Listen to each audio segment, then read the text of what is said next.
Saka shoko rinoti MaKristu ngative tiri vanhu vane unyoro, vanhu vanotya Mwari. Handiti ndizvo ndozvitaura neshoko redu kuti MaKristu muve vanhu vasingakasike kutsamwa.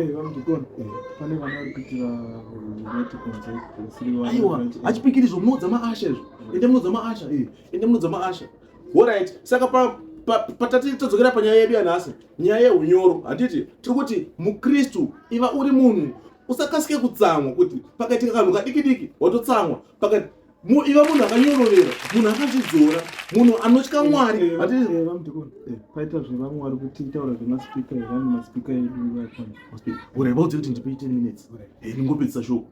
Saka kana tiri ipapo ndobati kutaura kuti mwoyo wako muKristu iva une mwoyo wakanyorovera, mwoyo wekuti munhu ukataura munhu anonzwa kuti uyu muKristu ataura, uyu munhu akabva nekuna Mwari, anoziva shoko raMwari. Ndo zvinhu zvatinoda kana pari MaKristu. kumasowano kune vari kuti vaurira nenzara. Takuudzai kuwai kuti kana paimani makutinetsa mani, endai uko mani, munoita seko naye achipikiri. Aiwa, achipikiri ndozvo zvatinenge tisingadi izvozvo. Hamusi kuona ndikuparidza here panapa. Matumwa hamutauri kana ndichitaura handii.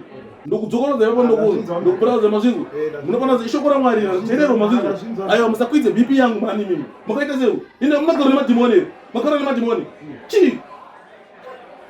Saka ndo zvangatichitaura kuti munhu ngaave akazvidzora, munhu asingakasike kutsamwa. Handiti ka? Amen church.